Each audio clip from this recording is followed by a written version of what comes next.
Reverend Leslie Millen was a missionary in China. He was an eyewitness to the conditions in China prior to, during, and after the communist takeover of that country. On these recordings, How the Communists Took Over China and Communist Brainwashing, Reverend Millen gives a detailed account of the complete process. It is both shocking and revealing. We only ask that you realize that this really happened. Realize the close similarities to many events taking place in our own beloved America right now. The parallels are astounding. This recording of Reverend Millen was made in the early 1960s. The events occurred in 1949, 50, and 51. The communist leadership in China at that time was the same as it is today. To be with you this afternoon. I have one regret, however, and that is that it is last March since we had the last clinic, and that it hasn't been possible to have other clinics such as this and even much bigger than this since that time. We had planned one for October in Toronto, but it had to be abandoned because of circumstances, and it does seem as if the closer you get to really touching the pulse of the devil's 20th century representation of himself and misrepresentation of Christ and all that Christianity has brought to the generations of the past, the closer you get, I say, to touching the devil's pulse, the more resistance you'll find and the more obstacles are placed in your way. It is not an easy thing to be fighting this thing called communism and to keep absolutely true to God and to his word and to the message which alone can counteract this monstrous thing. So many of us, whilst we become interested in communism, some because of fear of communism itself and because we want to try to put it off and to do something about it, others become interested because they realize that they are responsible for others who follow them, especially for our children. Recently, in a group of men, I asked them if they would be frank enough to tell me, why are you interested in fighting communism? And out of 40 men, 32 acknowledged by raising of their hands that the reason that they had become interested in fighting it because they were afraid of the world they were going to leave to their children. This was the fear they had. Now there is some reason behind it. Why are we trying to face the challenge of communism? Well, I'm not going to answer the question, but I'm going to try and put into my talk this afternoon something that will make you answer the question yourself. The principal of a Woodstock, New Brunswick high school rose after I had addressed the students, and he said, as we were being challenged by this speaker this afternoon, I couldn't help thinking of the multitude of times when I have said it couldn't happen here. I no longer believe that now, and I will do all I can, as a good Canadian, he was speaking, of course, to stop it from happening in this country. I'm going to take you behind the Iron Curtain. I'm not going to speak out of a book or a theory. You're going to live with me under communism. If I don't attain this objective this afternoon, I have lost the opportunity of this hour.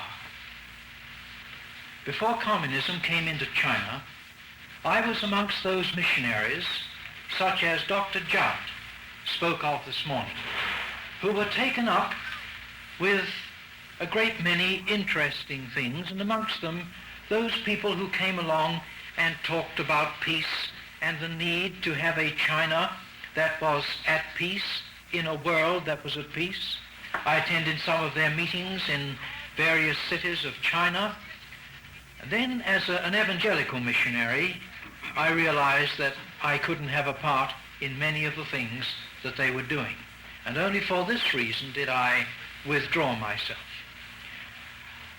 I couldn't really however, disagree with much of their attitude from a political point of view. I couldn't, for instance, say at that time that I knew sufficient about communism to condemn it. Why condemn a thing about which you know very little? Surely, as a missionary and a Christian leader, it was my duty to give the benefit of the doubt. And this I tried to do. I tried to give the communists the benefit of the doubt. I tried to realize that, after all, they were doing the best they could. And then when I took a look at the Chinese nationalist government, I had to acknowledge that they were full of corruption. I had to acknowledge that the funds of UNRWA and the International Famine Relief Commission were being mishandled. Living on the inside in China, I was appalled by the traffic of the black markets of that country and could do nothing else but speak against all the corruption amongst officials as well as amongst the people. As a missionary, wasn't it my task that I should bring a message that promised men deliverance from sin? Therefore, it's only logical that where I saw sin, I went after it. And the corruption amongst the officials was one of the targets that we as missionaries tried to hit with every punch we could give. And so we went after the corruption amongst the nationalist government. In fact, I was close enough to the Chiang Kai-shek administration, that is, geographically, so that I was invited very often to go to speak at the home of General Chiang Kai-shek at Fenghua, not far from Shanghai. And I knew a considerable number of the officials.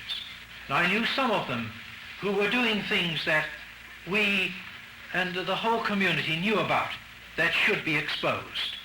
We spoke about them to them in private, as well as having to expose things in public.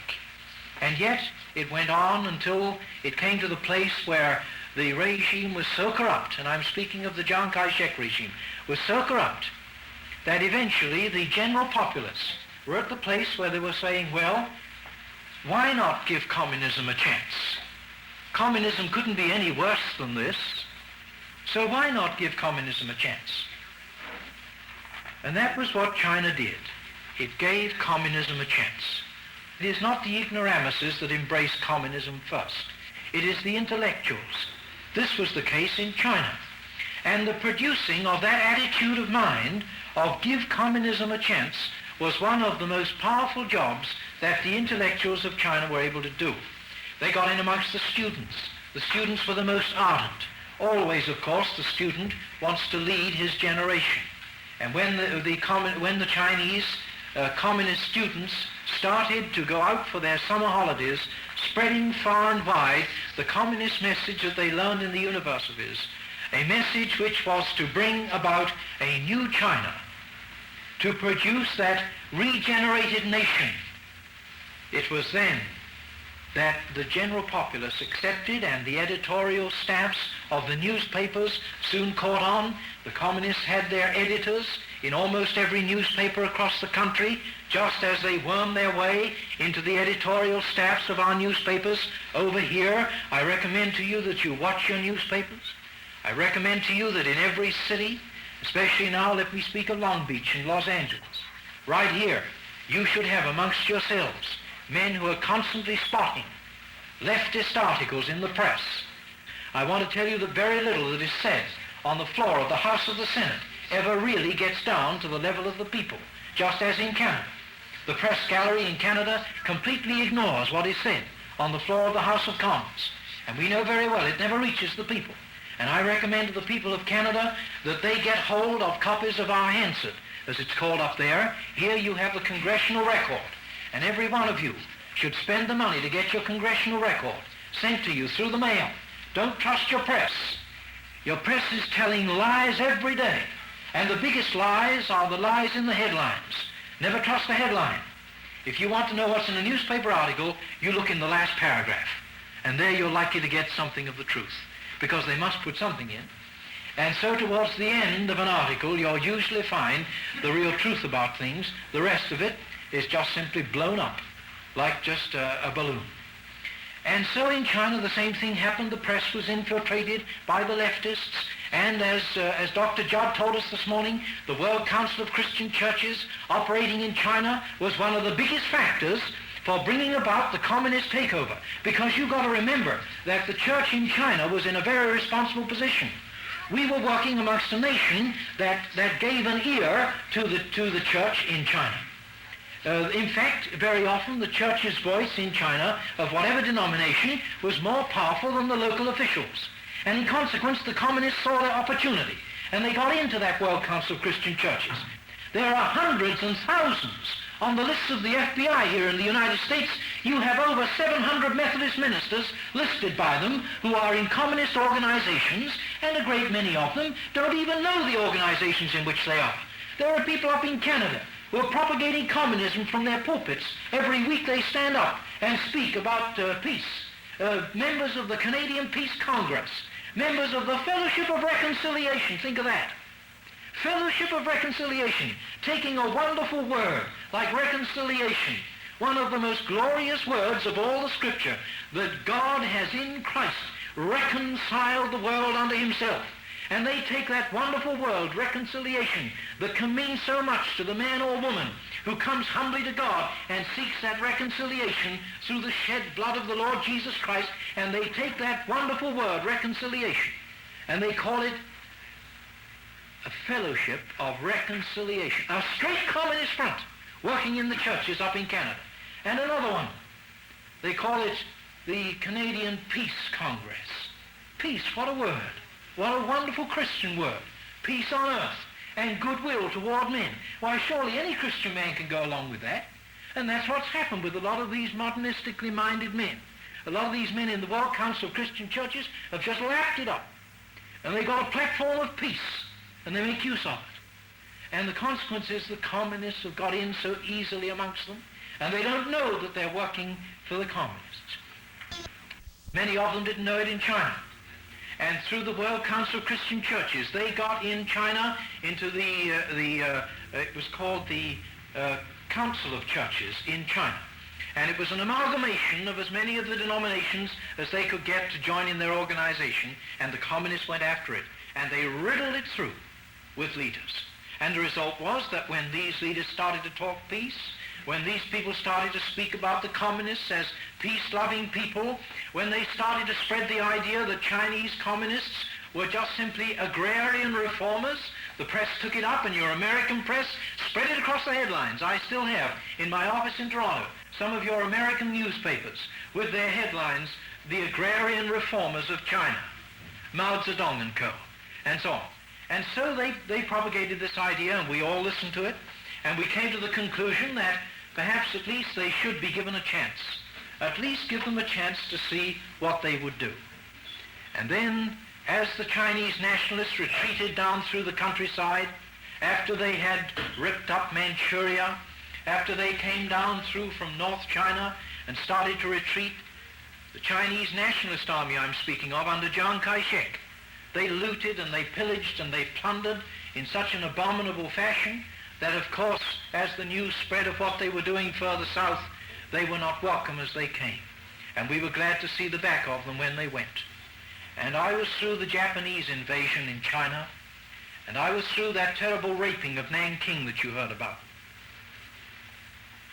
And I want to tell you that the Japanese were children as compared with the Chinese nationalists when it came to the question of raping a city and tearing it down. And everything that has been said about the Chinese nationalists and the terrible way that they reacted under the pressures of the communists coming from the north, they're true. The difficulty there is this, that the press has never given the other side of the picture. For those of us who stayed behind in China saw the reason why. Why was it that the nationalists acted in this way? It was because the communists had succeeded in infiltrating the nationalist regime at every level to such an extent that even in the army, their agents, they were prepared for any kind of disgrace themselves. It didn't matter what kind of disgrace came upon their name, so long as they could bring a smear upon Chiang Kai-shek. And they certainly succeeded in doing that. And that smear lasts until this very day and is still on him. And your American press is still smearing him. Life magazine and Time and some of these other magazines that more recently even have dug up the old stories about Chiang Kai-shek and republished them, rehashed them. There is a story, if I may interpolate this here, however, that's a true story and up to date. I recommend, since we have no evening meetings, that you might like to listen to your Columbia Broadcasting Corporation, their broadcast over Los Angeles tonight at 8:30. Every night this week, somewhere between 8:30 and 8:45, you will hear, I think his name is Dennis Clark or Harold Clark. He is one of the reporters from the Toronto Star and has just been into China, and he's telling the truth. As we came down, driving down here yesterday evening, we heard one of his talks on the truth of 500 million people. 500 million people enslaved. The greatest slave camp in the world today is China. He's telling the truth about it. A courageous man, a really courageous man. They'll be worth listening to and will be supplementary to what we are talking about in these meetings. And so we who stayed behind saw the infiltration having taken its effect, and only then did we realize that many of the men who had been leaders in the Chinese nationalist regime were in fact communist agents well planted who had done a fine job and brought the smear on Chiang Kai-shek until everybody was glad to see the back of the nationalists as they fled down through the country. And they fled, just like frightened rabbits. And we were left for 2 weeks in no man's land. After the communists left our city, or as they left our city, the mayor of the city came around to my house and said to me, "Mr. Millen, why don't you come with us? Come with us and go south with us. The Chinese communists will soon be arriving. They're crossing the river at Nanking. Already all of North China had fallen." And even then we still argued that it couldn't happen where we were living. Even though they'd taken North China, we still didn't believe it, just as there are millions of Americans today. They don't believe that communism will take over America, but they're working for it 24 hours of the day. I hardly need to say that to you, or you wouldn't be here at this anti-communist school. But the fact is that they work for it systematically. They work for it in China. They've worked for it in every other country that they've taken over, and they're working for it in the United States of America. They're working for it in Canada. They're working for it in Europe.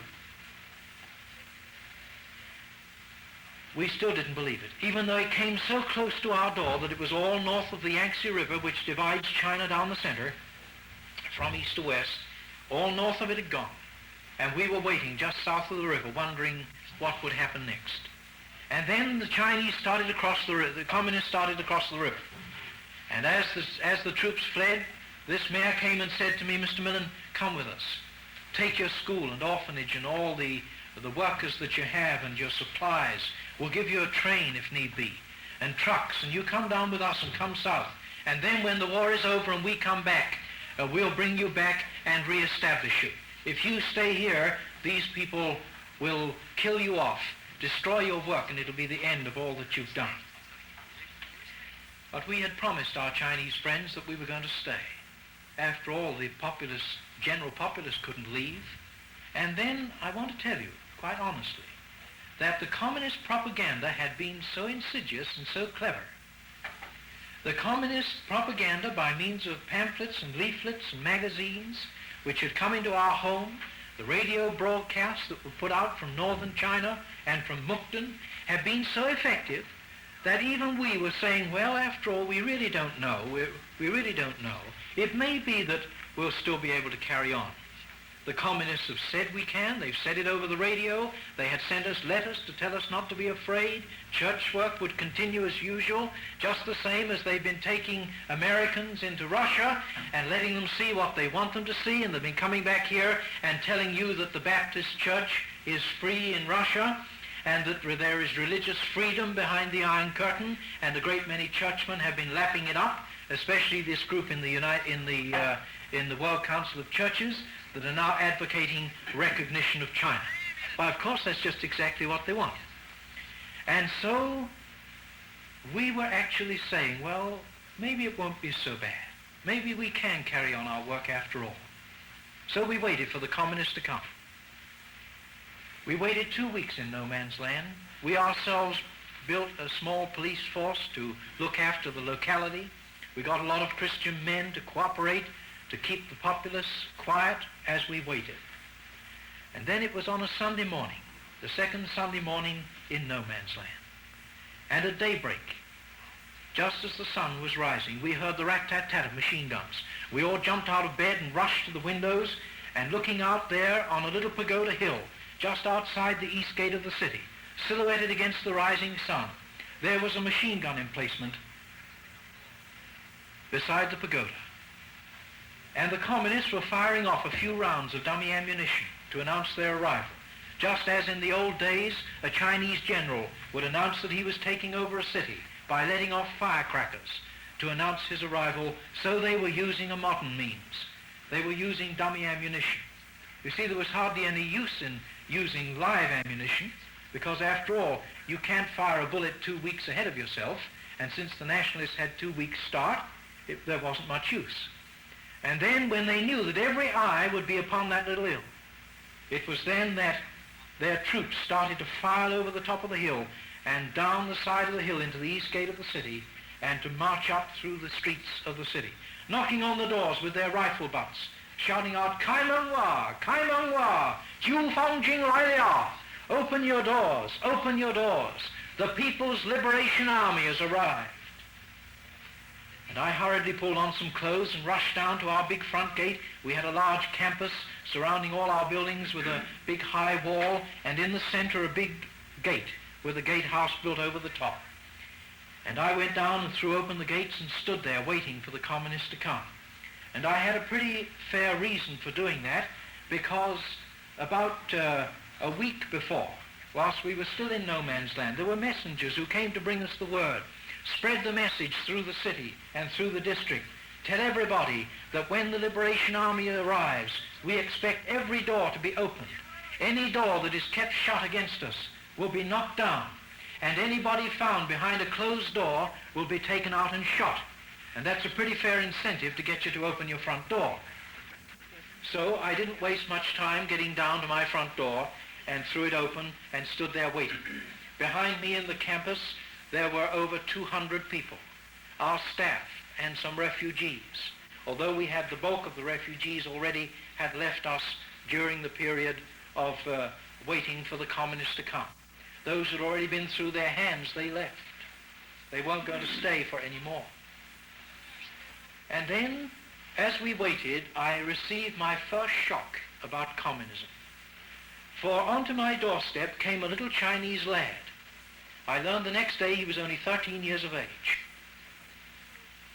And as he came to the door, I looked at him, dressed in a nice smart blue silk gown, his hair nicely parted in the middle, which was fashionable in our schools at the time, and the only indication that he was a communist, a strip of red ribbon attached to his collar, and on that red ribbon a slogan, which afterwards we learned was a Chinese slogan, and at the top a 5-pointed star, the sign of the communists.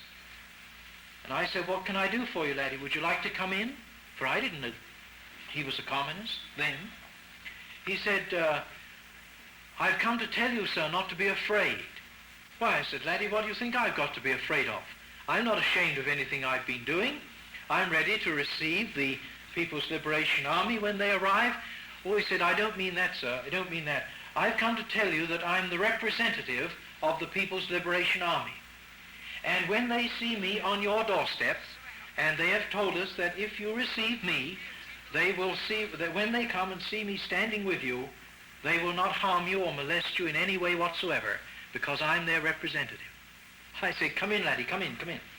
And in came this little lad and sat beside me and waited for the People's Liberation Army to arrive. And whilst we sat together for several hours, he unfolded for me the amazing story of the infiltration of our schools, and how many of the school students were those who had cooperated with the communists. The communists had not asked them to indulge in any acts of sabotage. They had simply asked of them that they would be ready when the day of liberation took place to go to a certain home or factory or workshop or some of the down through some of the silk farms, and to stand at the door ready to receive the Chinese Communist Liberation Army when it arrived. You see, it was a wonderful piece of work, for after all, why should we be afraid of little children 13 or 14 years of age. Why, of course, the psychological reaction was absolutely perfect, and we relaxed, and I relaxed talking to this boy. And when the soldiers arrived, why, the shock had gone, and already it had spread back through the campus that the communists had sent their representative on ahead, and he was sitting outside with the foreign missionary, sitting at the door, sipping tea, waiting for the communists to arrive. And the result was everybody had settled down. And as the communist soldiers arrived, as the boy had said, they took hardly any notice of me. They didn't molest me or harm me at all, contrary to all the stories that I'd heard of how they would thrust me through with a bayonet, take off the women and children, burn down the premises, destroy all our work. There was none of this. Instead of which I found that they were coldly polite, but they certainly weren't aggressive, and they asked permission to come in and look around the campus. There was no reason why they shouldn't. And they came and took over. And then it was that they got this boy, who was their representative, and showed what they thought of him. They called all the staff and the people we had with us to come and stand outside on the grass outside the school.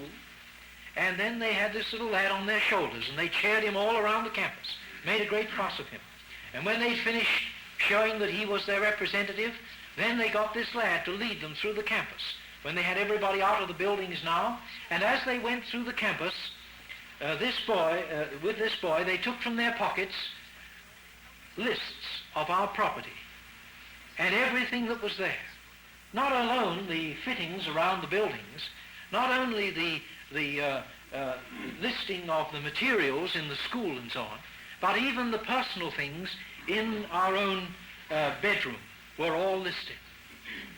And they called me upstairs on several occasions. On one occasion they called me up to ask me what had happened to the shirts out of my drawer. They said, there are 3 shirts missing from this drawer. What have you done with them? And I said, well, thank you very much for telling me how many shirts I had. I really didn't know myself. I was so busy with all the refugees we were attending to and all the work of the church, and we were extremely busy up to the time of the Chinese nationalists leaving the city. I said, my wife looks after those things, but if you say there are 3 shirts missing, why, I can quite believe that, because when my shirts get a little threadbare, why then my wife tears them up and makes dusters out of them for dusting the furniture.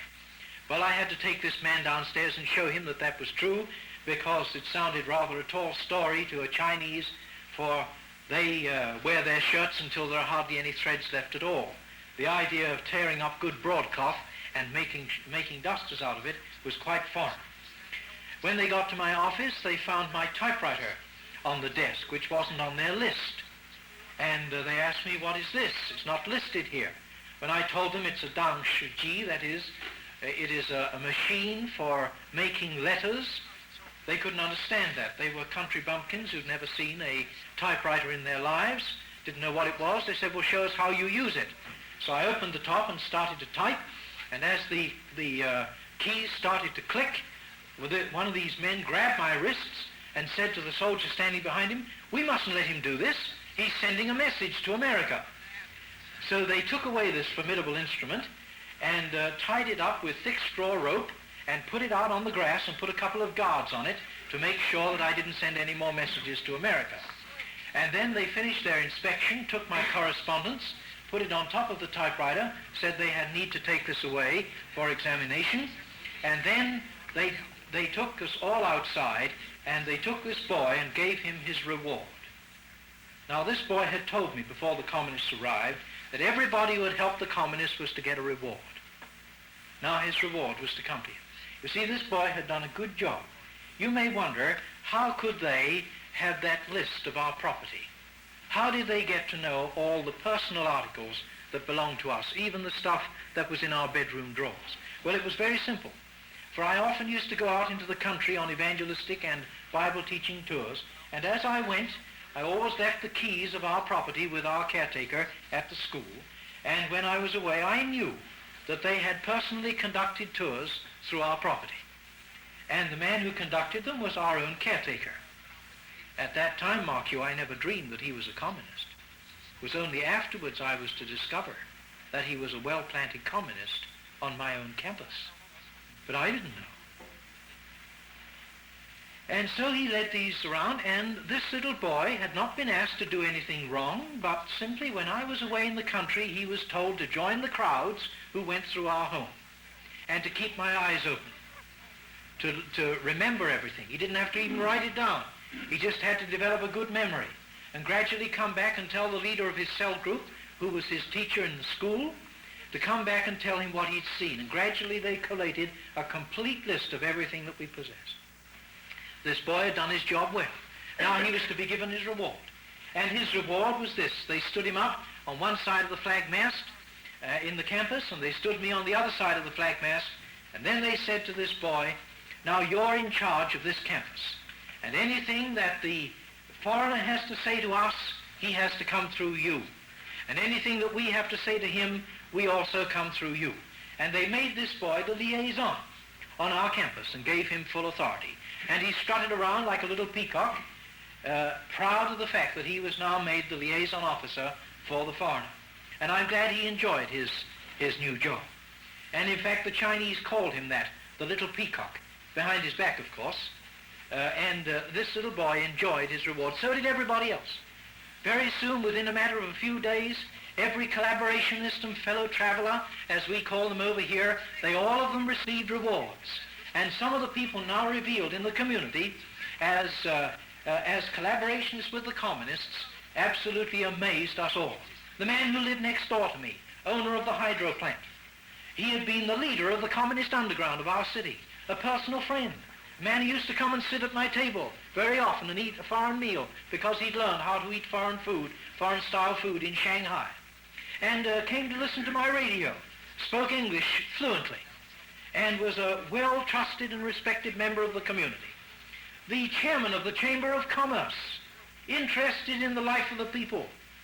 Never did I dream that when I had him in my home, and when I went to feasts to which he invited me, to banquets, when I'd go to speak and to preach the gospel message, never did I dream I was being invited by a communist leader. Who could have told that the carpenter who served me for 13 years was the leader of the youth groups of our city as underground units? I didn't know these men were communists. In fact, I went to the defense of the son of the chairman of the Chamber of Commerce once when he was accused of being a communist.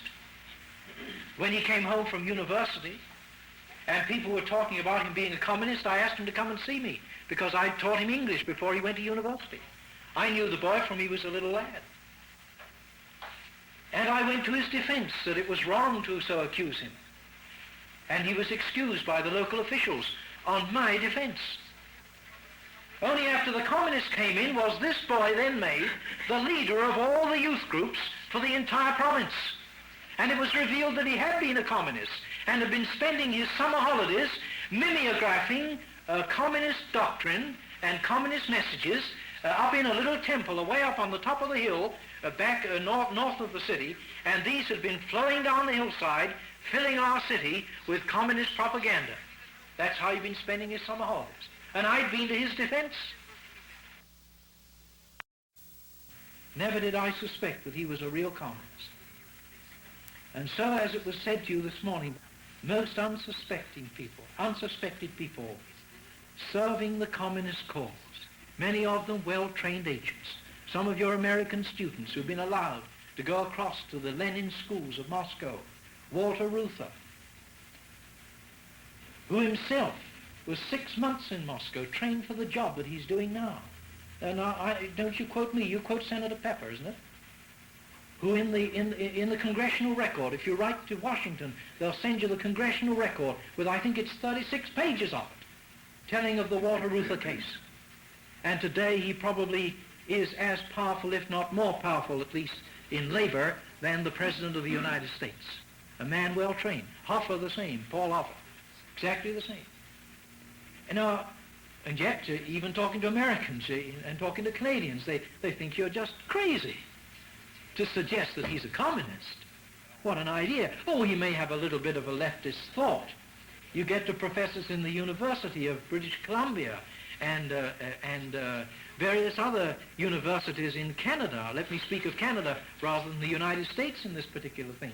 Your own speakers can speak for the United States better, although I do happen to know that down here in the Washington University, of course, there was a very, very big ring uncovered there and is still operative today. Still hasn't stopped despite exposure and everything else. Still going on. Lots of our students that come down from Canada and go down to the Washington State University. And they go back to Canada, well-trained communists, well-trained. They're professors in psychology, conditioning their minds and brainwashing them, a subject which will be the subject of my next talk to you when I'll describe the actual process from a practical standpoint. But I'm sorry, let me get back to my subject or I'll never get through with it. But so the communists were in, and so the fellow travelers were rewarded, and all these men, the head of the hydro plant who lived next door to me, he was made the chief commissar of the district. He had jurisdiction over a population of some 18 million people as the chief commissar. What did he know about such a job? That didn't matter. He had those who could advise him.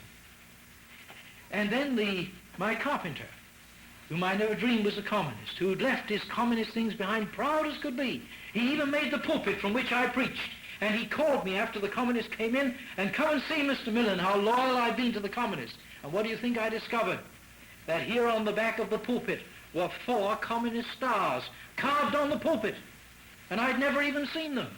If I'd seen them, I'd never even dreamed about that. A star isn't foreign in Christian work. Why, of course, the Star of Bethlehem. That's the way I'd have interpreted it, but no. Here were the marks, and on my desk, which he had made for me in my home, he had made a secret device underneath whereby with my foot I could lock the drawers of my desk. It had been a very clever idea, his idea. I didn't really need it very much, but still it was an idea, and I praised him for it at the time, that he did it for me. Now he said, Mr. Millen, come and see. And he got a flashlight. And on the little wooden round piece at the end of that release or lock for the drawers was a lifelike carving of Mao Zedong. As lifelike as could be. Carved right on there. And all the time he'd been working for me. He'd been working for Mao Zedong and for the liberation of China. No other thought in his mind. Now he was rewarded. What do you think they did with him? They made him the mayor of the city. And when I saw his name in the newspaper about 4 days after they'd arrived, why, I couldn't believe myself. I couldn't believe that it really was this man. But the next following day, there was a picture of him, so I had to believe it. So I called one of our Christian leaders, and I said to him, is this really our carpenter? He said, yes, sir, it is. Well, I said, I've always paid my respects to every other mayor who's been elected in this city. Now that this man's been appointed by the new authorities, well, I'm going to go down and pay my respects to him. Are you game to come with me? He said he was. So we got our little boyfriend, who was the liaison, and through whom I always had to go, and I knew that by this time. Why, this little boy said, sure, let's go down and see him. So off we went, and he introduced us, and he was our password to go right through the mayor's office and right up to the room of the mayor. When we came in, there he was, with his filthy, dirty, still unwashed and straw-sandaled feet, stuck up on the desk of the former mayor of the city, a beautiful polished mahogany desk, lolling back in his chair, sucking away at the flexible tube of a water pipe, with the base on the floor and the flexible tube going up to his mouth, enjoying himself immensely. You see, when he was my carpenter, he used to stand up when I went into the room. But now he was the mayor of the city, and the communist mayor at that. Now it was my turn to stand up, and his turn to sit down, and he enjoyed it greatly. What can I do for you, Mr. Millen? I then used all the flowery phrases that I'd learned through all the years to use when I visited officials, and wished him 10,000 years of happiness, and hoped that all his children and his children's children and their children and their children would all become great officials, and so on and so on. And as I was going through this rigmarole, he just cut me short and said, Mr. Millen, enough of that. Have you any business? And when I got over the shock of it, because that was a terrible loss of face, not to me.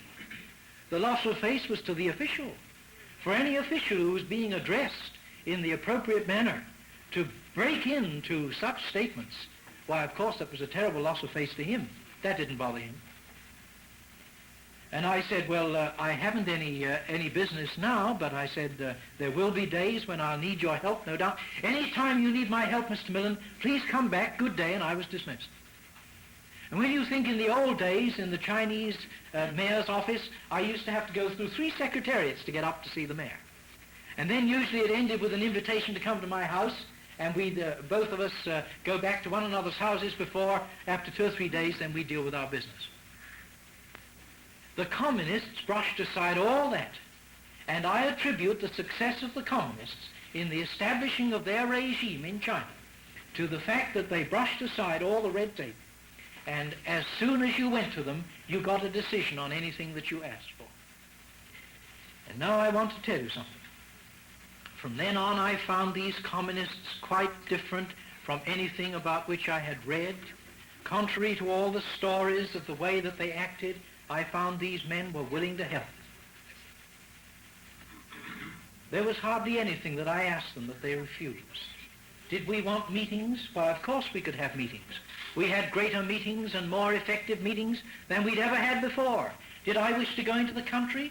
They would not only arrange for that and arrange for my transport, they would arrange for the people to come and listen to what I had to say. And whereas we used to preach to great milling mobs of uncontrolled people in the temples or wherever we could get a hearing and use our address system to speak to the people, now, when we came under communism, everybody was sitting out in orderly fashion. They listened to everything we had to say. They were allowed to come forward and make their decisions. And there was no problem at all in any of our work. Not only so, the conditions in the community improved almost overnight. I want to tell you, they put on a hygiene campaign to clean up the city, and it surely needed it, and they did a wonderful job. They brought down the prices of the commodities. They raised the living of the workers, their salaries, their wages went up, and the result was that the people all began to speak for communism. It was an amazing thing. There weren't any arrests, with the exception of perhaps 1 or 2, and those were outstanding characters whom we all knew to be the type that the communists would logically go after. But by and large, there was nothing upon which you could put your finger. And at first it was startling. And then you began to realize, well, after all, this is what these men promised they would do. They went out and arrested all the prostitutes, for China was a land of 1 million brothels, according to Pearl Buck, and they tore down all the red lamps, and they put these poor women not into prisons to make worse criminals out of them, but into rehabilitation centers, where they learned the truth about themselves and their past, and how they had been bought by evil capitalists and placed into these houses of ill fame to make money out of them. Now the communists had come to set them free. Well, wouldn't you be happy if you were one of these women? And it wasn't only a matter of a couple of weeks before they were coming out onto the streets of the city and going through the countryside and telling what communism had done for them. They arrested all the opium addicts. And whereas we as missionaries were glad when one opium addict found Christ as his Savior and his life was transformed by the mighty transforming power of God, why, we would write a whole article on it. And the Christian magazines of the Western world would take it up and tell the story across the West of one opium addict cured. Why, the communists had hundreds and thousands of cures. Oh, of course, they used more drastic methods, but they just got these men, and when this urge came upon them for their opium, they tied them down to the beds and to the chairs where they sat until the yin had gone past. And of course, they were broken of their opium addicts, of their opium lusts. And they came out to tell, once they were through it, what communism had done for them, and what a wonderful thing communism was. Wouldn't you do the same? Gambling was virtually wiped out. What could I do as a preacher but commend such a thing? I stood in my pulpit then, every Sunday, and went over the week's newspaper news of the things that had taken place when the agrarian reform came, and I watched the farmers file down the main street and stand before the chief of police and receive their title deeds to their property. Men who had never owned a thing in all their lives, suddenly given a piece of land and the property that was on it, the buildings and the farming implements, suddenly became theirs. Wasn't this something to praise? The cooperation of the communists in our work. Why shouldn't I praise it? The communists said, Mr. Millen, what about your orphanage? Why do you have it shut? I said, there wasn't enough money to keep it open. We'll get the money for you. The money was soon found. Our orphanage was reopened. The doors were filled. The rooms were filled once again with poor boys who had no parents. And we wept at the things that we now were able to do. After all, our fears had not been justified. Communism was indeed fulfilling all its promises. And as they cooperated with us, the communists received our just praise, and I still praise them today for the way in which they kept their promises. And as they did so, we also encouraged the people to cooperate with them. When they came around and said, we know that there are lots of people in the community who were agents for the nationalists, but we know they did it to make a living. There was nothing else for them to do. They had to cooperate with the nationalist regime. Tell them to come and give themselves up to us, and we'll promise you that every one of them shall come back to their families unmolested. And they did. As they gave themselves up, others were encouraged to do the same, and virtually right through the countryside, all the nationalist agents gave themselves up. They were examined, questioned, and cross-questioned, then came back to their homes. Likewise, when they came and said, we know that there are lots of people of hidden arms and ammunition under their homes, under their farms. Why, tell them to bring them all out. No harm will come to them. And very soon they had them piled up on the streets of the city. I'll never forget the day when I stood with the chief of police in our city, and with the commissar, my friend, and with the mayor of the city, the former carpenter, and they invited me to go and witness what took place. And I went down and stood amongst them and saw the piles of ammunition and arms piled so high on the main street of the city, and congratulated the winning team of soldiers who had built the highest pagoda of rifles. And that night they were fated with a long feast that went on all through the night, and a lot of drinking. And as I saw them pick up these arms and throw them into trucks and drive them down the main street and out through the west gate, they said they were taking them out to the sea, and they were going to dump them in the sea. They'd driven the nationalists in the sea. Now they would throw away all the munitions of war. They'd come to establish peace. This was the end of war. I want to tell you that unashamedly I wept. Was it possible that an unchristian, anti-God organization like communism understood the only way to deal with war? Here it was. At last it took these men to bring in even a political reign of peace. And I want to tell you that I went along with them, and in my broadcasts I praised them, and I meant every word I said, and I still do.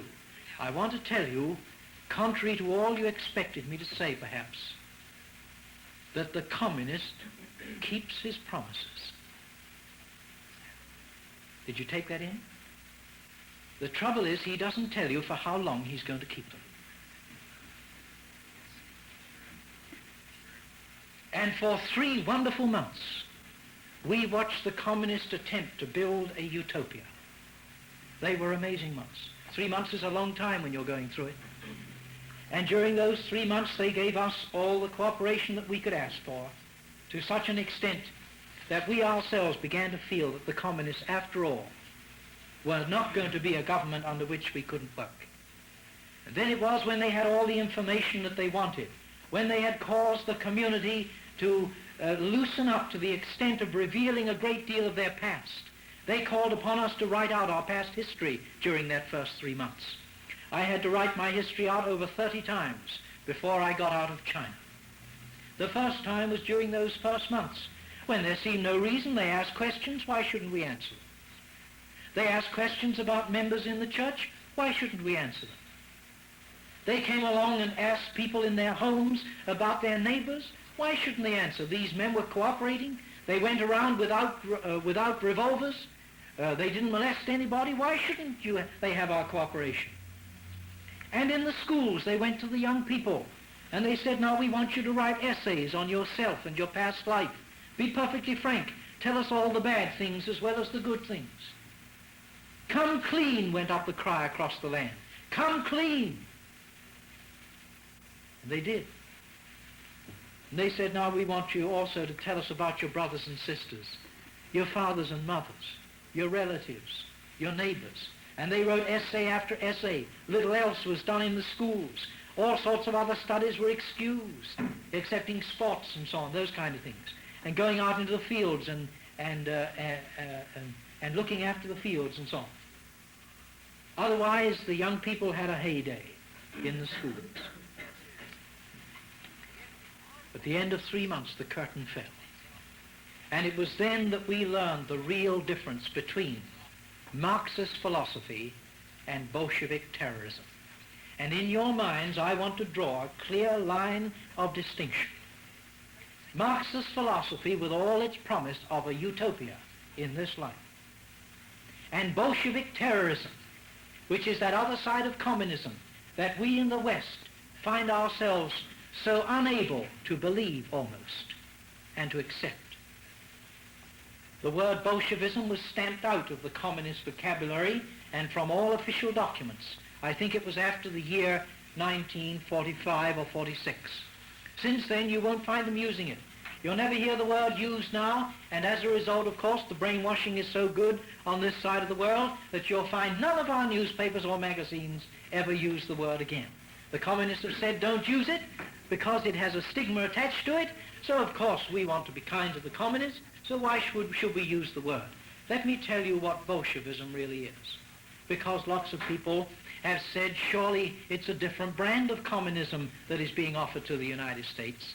It's an American brand, adjusting itself to the American communities. That's just exactly what we said in China. We said, anyway, if communism comes here, it won't be the Russian kind of communism. It won't be attended with all the atrocities that it was, because that was a revolution of a different kind. This is introducing communism for China. It will adjust itself to China. And, it's just agrarian reform that they're after. Likewise, they said in Europe, it would just be European communism. In England, they say it'll be just English communism, not Bolshevism. But I want to tell you there's no difference. And once the curtain fell, then we understood. But it was too late then. The day was past when anything could be done about it. It was then that the fellow travelers learned the truth. They were the first to be arrested. The mayor of our city, who had been our former carpenter, was arrested that very day.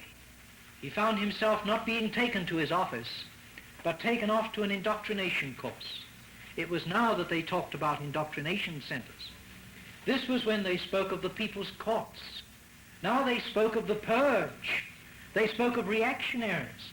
These words hadn't been in the communist vocabulary for the first 3 months. For you must remember that the communists came in with an army. The army took over, elevated the fellow travelers into places of responsibility, all people who were known to the community and whom therefore nobody feared. Then when the soldiers left and moved on, it was then when the change took place.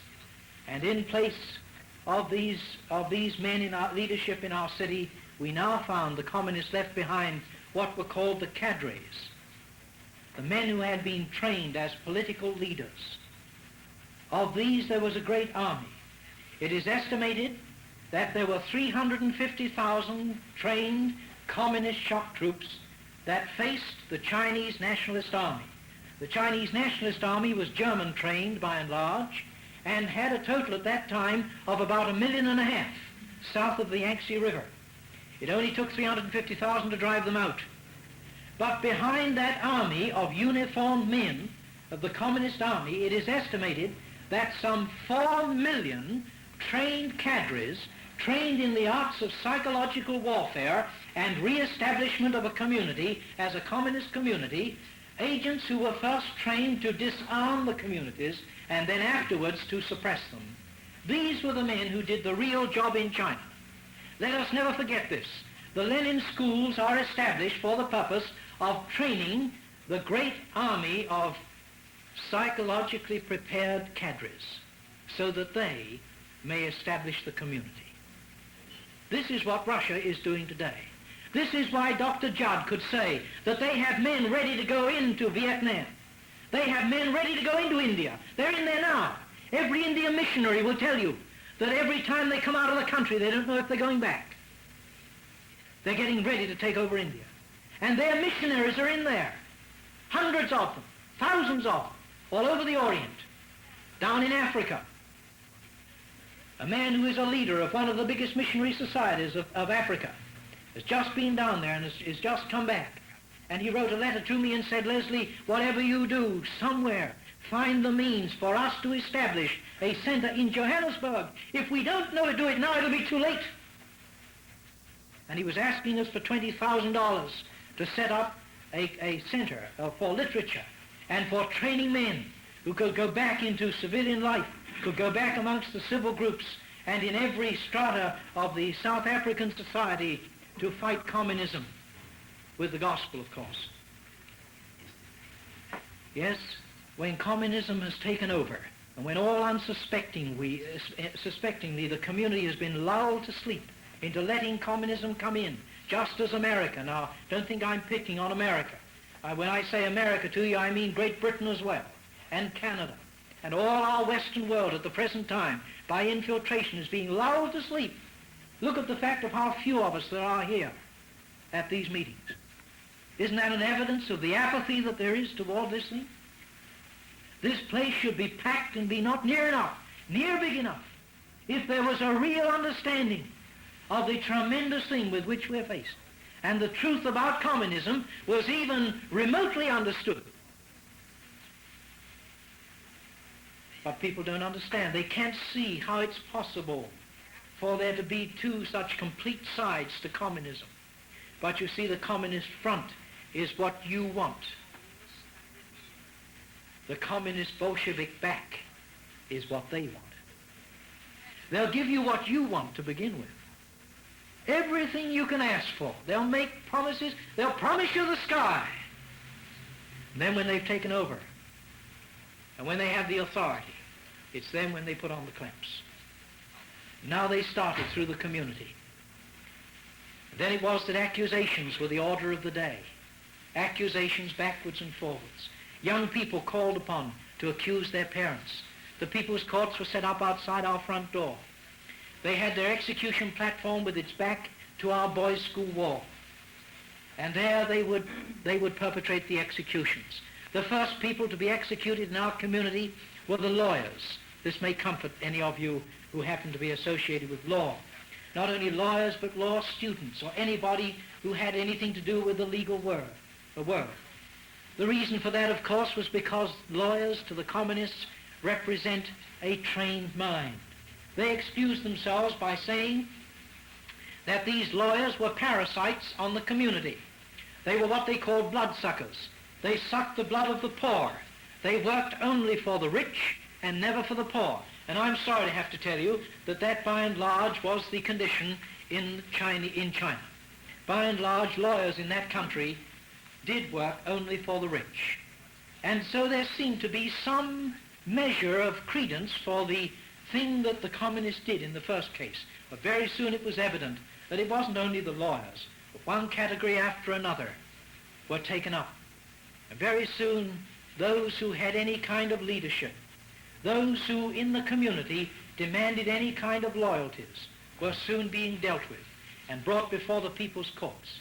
And many of the children found themselves in the awful position of having to read the essays that they had written in their classrooms as accusations against their own relatives. Can I ever forget the sight of a little girl whom I first knew when she was only 3 years of age? I used to dandle her on my knee. We had no children at that time, and the Chinese children were always welcome in our home. It was one way that we got near to the Chinese people. And my office door was never closed. I still have a little Bible, which this little girl tore when I was on my knees in prayer, and she would come in and kneel beside me. And she had torn my little Bible in Ephesians chapter 2. And I did my best to explain to her what it meant. Never tired of trying to tell this little child the wonderful, wonderful love of the Lord Jesus for her. But she never responded to that message. And when she was about 11, my wife and I noticed a tremendous change in her. We couldn't understand it. She was in our school. We never dreamed that right in our own Christian school there were teachers who were working for the communists. Yet this child came home with what I now understand to be direct communist thoughts. Insubordination, opposition to the parents, refusal to do what father and mother said. And the consequence was that it became the talk of a group, and we did what we could for the parents in it, seemed not to get very far with them, and a number of students in our school the same way. We called them discipline problems. I used to have these children up and do my best to love them to Christ, and also speak to them quite straightly about their condition and how they were disappointing their parents and so on, but I just couldn't get to first base with them. Never did I dream that the vice principal of our Christian school with his wife were actually organizing communist cell groups in their home on our campus. And after school hours, when I thought that this vice principal was looking after the backward students and giving them extra training as a special tutoring to help them over their problems, never did I dream that they were being taught Marxism. Wonder how many of you realize how much your young people are being taught today. Kenneth Goff, his parents never knew what they were doing when they let him go to youth meetings in the United States of America. And he became, as you well know, a leading communist. They didn't think there was any reason why he shouldn't go, just a youth group. You be careful where your children go. Find out the groups they're going to. Never, never take for granted that a young person is absolutely safe. None of them are safe in these days. Every single new organization that comes into existence must at once be suspected until it can be absolutely proven that it's safe for your child or any other child to go. And this little girl had been well indoctrinated. For by the time the communists came in, she was then around 13, about 13 and a half, as I remember it. And when they came in, she was also listed in the newspaper as one of the communist students who had collaborated. And she was given the option as to what she would like to do in those first 3 months. Of course, we didn't know then it was going to be 3 months. And she chose preliminary instruction to become a nurse. And she had a wonderful time. But at the end of 3 months, it was all over. She also had written essays while she was in her training about her parents. And now her mother was up on trial. And her mother was taken to the platform, and I was called out. I had to attend every People's Court killing from then on until I left the country, with the exception of the period that I was in indoctrination course that I'll be telling you about, is it tomorrow or the next day. And this little girl was called up on the platform, and she stood in front of the microphone. And as she stood there before the microphone, she was called upon to read the accusation against her mother, the essay that she had read. I'm all right to 3 o'clock, brother, am I? Is that right? Quarter to 3. Oh, I beg your pardon. I thought you said 3 o'clock. Excuse me. Then I'll have to stop. And this little girl stood before the microphones and read the accusation against her mother. And she couldn't get through it, and she broke down. And the communists, as she turned and said to them, we heard her over the microphone, "Why should I have to do this? Am I not going to become a communist? This is my mother. Why should I have to accuse her?" And the communists said, "You don't understand. We'll teach you." And they took her away. And about 3 months later, that same girl stood before the microphone. And this time, the communists had done what they wanted to do. They had that little child. And she stood up there before the microphone. There was no life in her voice. There wasn't sign of life in her eyes. She just seemed not to be there. And she read in monotone voice the accusation against her mother. And when she'd finished, she called for a show of hands. And as the hands went up, she turned around and took up the knife that was on the table beside her on the platform. And her mother, tied to a post in an emaciated condition, behind her. She tore aside her mother's dress and plunged that knife into her mother's breast. And one after another, the members of the family had to take up that knife and plunge it into that body. I'm speaking to you of 20th century communism. And I'm not speaking to you out of a book. I'm telling you what we saw with our own eyes. Communism has not changed. And if communism comes to the United States of America, it has exactly the same things to offer. Is there any answer to it? Is there any way to stop it? That will be one of the problems that we will face in this school for anti-communists. May God help us that we may find the answer before we leave this place. American Awareness is proud to have brought this message to you. The program was originally recorded in 1965. Reverend Millen was talking to the attendees at a school of anti-communism at the time. The battle he was referring to is still raging, more so than ever. Although the school he was talking to has faded into the past, one organization has continued in the battle to preserve individual freedom and opportunity, and that organization is the John Birch Society. By the simple means of educating all who would join and or listen, it has become, without a doubt, the main source of anti-communism in the United States and very possibly throughout the world. Communism is a worldwide attempt to destroy all freedom and replace it with a centralized totalitarian governmental system of control. To prevent this from continuing to happen, Mr. and Mrs. America must become better informed of the communist methods of subversion and takeover. May we suggest that you take the time right now to make an appointment to talk with one of the members or representatives of the John Birch Society? If you do not know of a way to reach them in your local area, simply write or phone them at their national offices located in Belmont, Massachusetts, or San Marino, California. Thank you.